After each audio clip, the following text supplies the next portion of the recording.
¿Qué tal? Me llamo Isma. Bienvenidas y bienvenidos al canal. Pues ya estamos en la tercera parte del capítulo 63 del vídeo de noticias. En esta parte nos vamos a centrar en la constelación Starlink.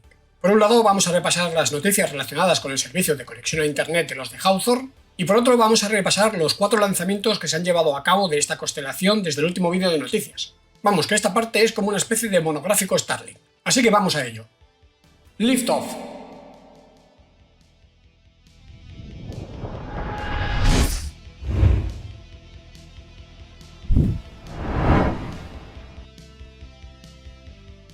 Ya intuíamos que el servicio de conexión a internet satelital de los de Hawthorne iba viento en popa, pero recientemente hemos tenido confirmación por boca de la propia presidenta de la compañía, Wayne Shotwell. Y es que la mano derecha de Elon Musk en SpaceX anunció recientemente que Starlink ya tuvo un trimestre con beneficios el pasado año y que previsiblemente este 2023 ya conseguirá cerrarse en positivo, es decir, que la división ya estaría generando más dinero del que gasta. Este año se espera que la cobertura del servicio de conexión a internet satelital de los de Hawthorne llegue a muchos más países. En las últimas semanas se ha lanzado el servicio de forma oficial en Ruanda, Nigeria, los 2 primeros países africanos, Colombia, Italia, Filipinas, los países nórdicos, Islandia, Dinamarca, Noruega, Suecia y Finlandia, y se ha completado la cobertura en Brasil, incluyendo las áreas más remotas de la Amazonia.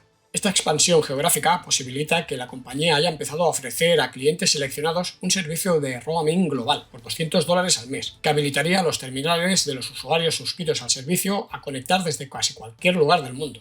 El aumento del número de clientes provoca que SpaceX tenga que ajustar los precios en función de la demanda. Así, recientemente ha anunciado un aumento de $10 mensuales en zonas con capacidad limitada y una disminución de $20 mensuales en aquellas zonas con un exceso de capacidad. A causa de los terribles terremotos en Turquía y Siria, Elon Musk se ofreció a activar el servicio y enviar terminales de forma inmediata para ayudar a las zonas damnificadas, si se recibían los permisos pertinentes, pero las autoridades declinaron la oferta. En cambio, en Nueva Zelanda, los servicios de emergencia están usando Starlink después de que el ciclón Gabriel causara estragos en el país, provocando caídas del servicio de conexión a internet a través de la red fija terrestre. Por otro lado, en Ucrania, otra zona en apuros, pero por otras causas, como ya sabéis, el ejército está utilizando el servicio de conexión a internet de SpaceX en drones militares en operaciones de guerra. Esto no ha gustado nada a la compañía de Elon Musk, que tomará medidas para impedir este tipo de usos, ya que, según la presidenta Wayne Shotwell, Starlink no ha sido concebido para ser usado como un arma. Veremos si la compañía es coherente en el futuro con esta política e impide también su uso en tanques, aviones de combate, misiles, etc., sean del país que sean. Hablando de drones, en Japón sí que se está usando Starlink en drones para transportar suministros a zonas que han quedado aisladas debido a desprendimientos de tierras. Y es que en Japón la aceptación que está teniendo Starlink es notable. De hecho, Zip Air Tokyo es la primera aerolínea asiática en incorporar el servicio a su flota de aviones Boeing 787. Por otro lado, el degoteo de navieras que están equipando sus barcos con conexión a internet de banda ancha y baja latencia a través de la infraestructura de SpaceX es incesante. En estas últimas semanas se han añadido a la lista las escandinavas Norwegian Cruise Line y Hurtigruten Expeditions, y las estadounidenses American Queen Voyages y Windstar Cruises. No es de extrañar esta adopción masiva por parte de las navieras del servicio de conexión a internet de los de Hawthorne, ya que la propia flota de la compañía ha estado evaluando su desempeño en comparación al de la competencia, arrojando un aumento del rendimiento en la descarga de un 5.900%, del rendimiento en la carga de un 700% y una reducción de la latencia de un 95%. Todo ello acompañado por una reducción de los costes del 70%. Difícil elección, ¿no? Pero no solo aerolíneas o navieras se muestran entusiasmadas, también estaciones de servicio como la 74 que Copec tiene en Chile van a contratar Starlink para proporcionar wifi gratis a sus clientes mientras repostan combustible. Pero la compañía californiana no puede dormirse en los laureles, porque la competencia, aunque aún está lejos, no nos engañemos, sigue avanzando. Por un lado, OneWeb ha conseguido un contrato por valor de $50 millones para asegurar una parte de la capacidad de su red satelital a la compañía canadiense Galaxy Broadband, especializada en proveer servicios de comunicación en lugares remotos. Por otro lado, Amazon ha obtenido permiso de la FCC para desplegar 3.236 satélites en órbita baja, con lo que tiene vía libre para empezar a desplegar su constelación Kuiper, cuyos 2 primeros prototipos, recordemos, volarán en la primera misión del Vulcan de ULA. Hablando de permisos, también SpaceX ha conseguido permiso de la FCC para empezar a probar la nueva generación de antenas destinadas a formar parte de la segunda generación de la constelación, que ya sabéis que constará de más satélites y mucho más grandes que los actuales. Con todo esto, no es de extrañar que SpaceX esté pisando el acelerador. Por un lado, está construyendo unas nuevas instalaciones en Bastrop, Texas, que bien podrían servir de fábrica o almacén, dadas sus dimensiones. Por otro lado, se está dando un fuerte impulso a los lanzamientos relacionados con la puesta en órbita de los satélites de esta constelación, y más ni menos que 4 lanzamientos más hemos tenido desde el último vídeo de noticias, que han elevado la cifra hasta los casi 4.000 satélites lanzados de esta infraestructura, de los cuales más de 3.100 ya están operativos y dando servicio de conexión a Internet en medio mundo. Llegados a este punto, es un buen momento para repasar los aspectos más destacados de estas últimas misiones.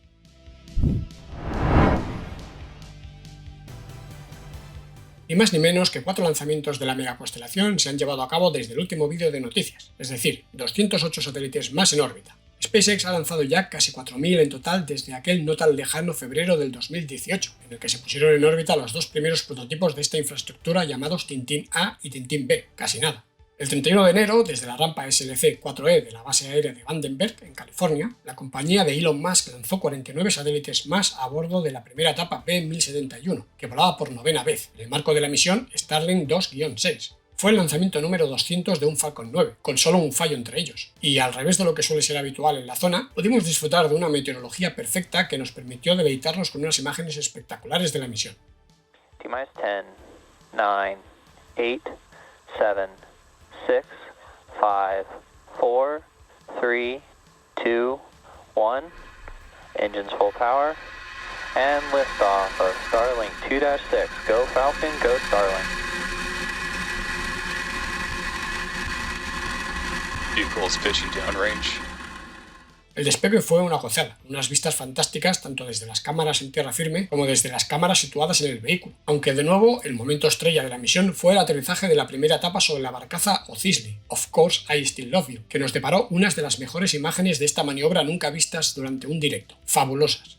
Hay que decir que en esta misión viajaba un polizón, en concreto el portador de satélites ION SCV-0009, alias Eclectic Helena, de la compañía D-Orbit, que fue liberado con éxito casi una hora después del lanzamiento, poco antes de los 49 Starlink.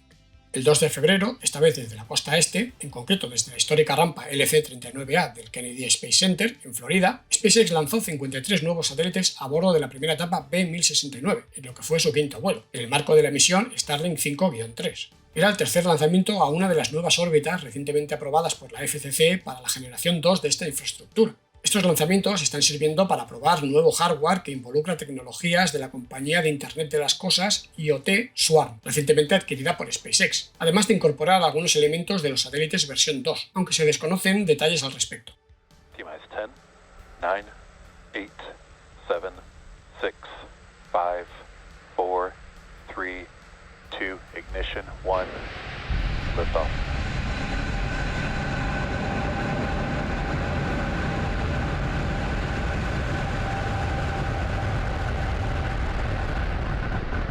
Vehicles pitching downrange.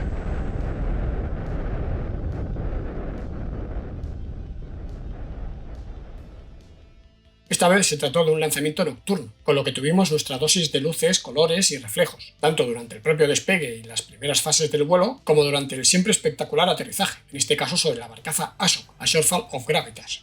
Por supuesto, tanto la primera etapa como las dos mitades de la cofia llegaron sanas y salvas a Port Cañaveral unos días después, a bordo de la susodicha barcaza y el barco de soporte Bob, dando por concluida la misión número 200 con éxito de un Falcon 9. El 12 de febrero, de nuevo desde la costa este, pero esta vez desde la rampa SDC-40 de Cabo Cañaveral, en Florida, SpaceX volvía a la carga con un nuevo lanzamiento de la nueva capa 5 de la segunda generación, el cuarto ya, en el marco de la misión Starlink 5-4. La primera etapa utilizada fue la B-1062, que volaba por 12ª vez, e intentaría poner en órbita baja, de 43 grados de inclinación y 530 km de altura, 55 satélites más de la constelación y aterrizar posteriormente de una pieza sobre la barcaza Ashok.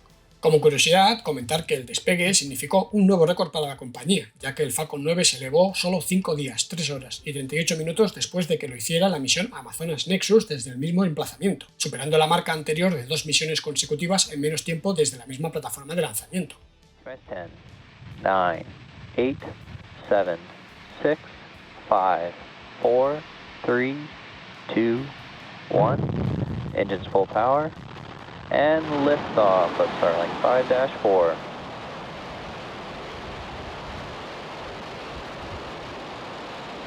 Vehicles pitching downrange. La misión, de nuevo nocturna, fue prácticamente un clon de la anterior, con la única diferencia de que esta vez el encargado de recuperar las dos mitades de la cofia fue el barco de soporte Dock. Finalmente, el 17 de febrero, SpaceX se ponía de nuevo manos a la obra con el despliegue de la capa 2, en este caso lanzando 51 satélites más a una órbita baja de 70 grados de inclinación y 570 kilómetros de altura. Hay que recordar que esta capa de la generación 1 constará, una vez completada, de 720 satélites distribuidos en 36 planos orbitales con 20 satélites cada uno. La protagonista fue la primera etapa B1063, que volaba por 9ª vez, y como en el primer lanzamiento que hemos comentado en este bloque, el despegue se produjo desde la plataforma de lanzamiento SLC-4E de la base aérea de Vandenberg, en California.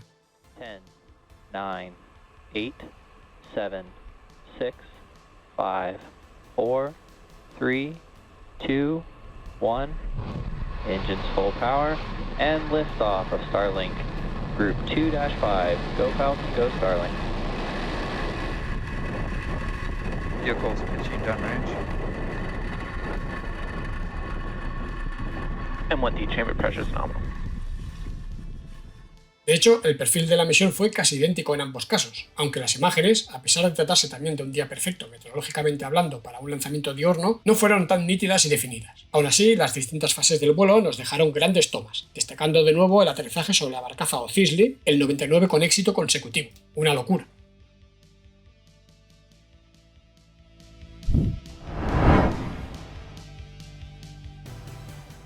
Muchas gracias por ver este vídeo. Espero que os haya gustado también, como los otros dos anteriores, y como espero que os gustará el cuarto de la saga. No os podréis quejar de que no os habéis puesto al día de todo lo que rodea a la constelación Starlink. Venga, ánimo que ya solo os queda ver la cuarta parte del capítulo 63 del vídeo de noticias, que ya debe estar subida por el canal. Así que venga, nos vemos por ahí. Adiós.